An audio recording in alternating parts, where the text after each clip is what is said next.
questioning early what we see, and I see this template of eroticized rage, especially the one that's more unconscious, the one Wendy was talking about, start really early.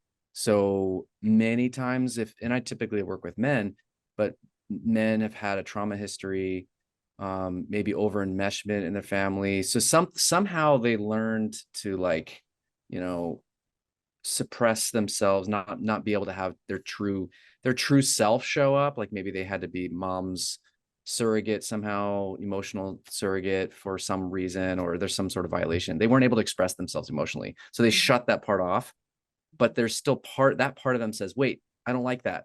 But they never get a chance to say, no, I don't like that. I want to be a kid.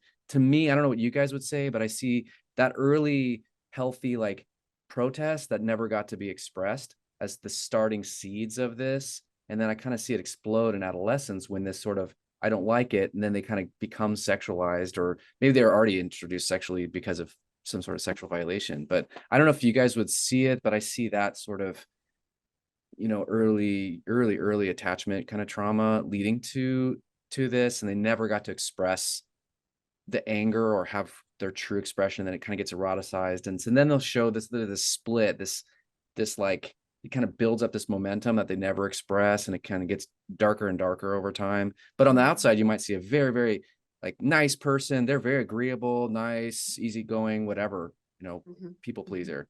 So it's like this Jekyll Hyde split. Is that what you guys see with the more unconscious type eroticized anger, or what do you guys see?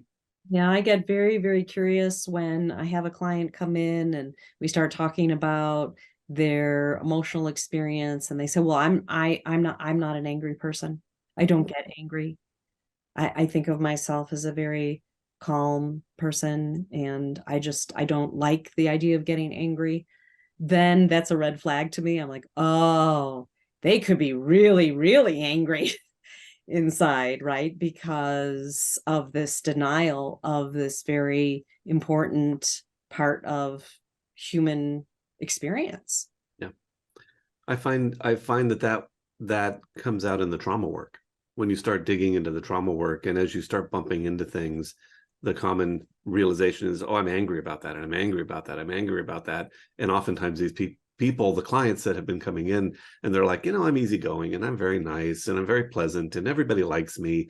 And you start bumping into the trauma, and there's this realization of, you've got a lot of anger in here that's never been acknowledged.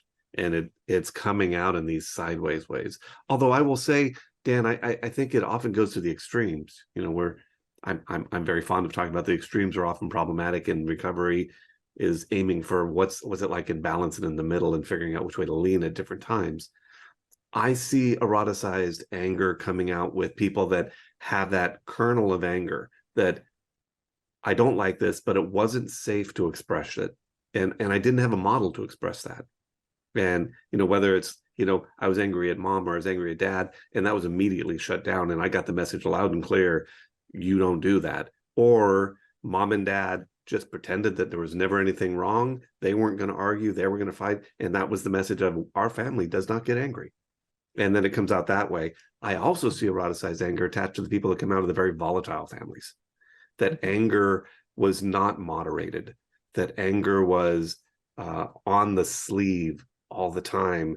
And they learned that you feel angry and you express it, and then it gets incorporated into all kinds of aspects of their life, including their sexuality, in sometimes very destructive ways, but also in ways that just show up in what they consider to be a very happy, healthy sex life. But there's a lot of anger and aggression that is connected to it that hasn't really been addressed because of that other extreme type of family that they came out of, in that experience of anger. And the common denominator is, anger was not embraced and acknowledged as a normal, healthy emotion to be expressed in an appropriate way. It was either stuffed or it was unregulated.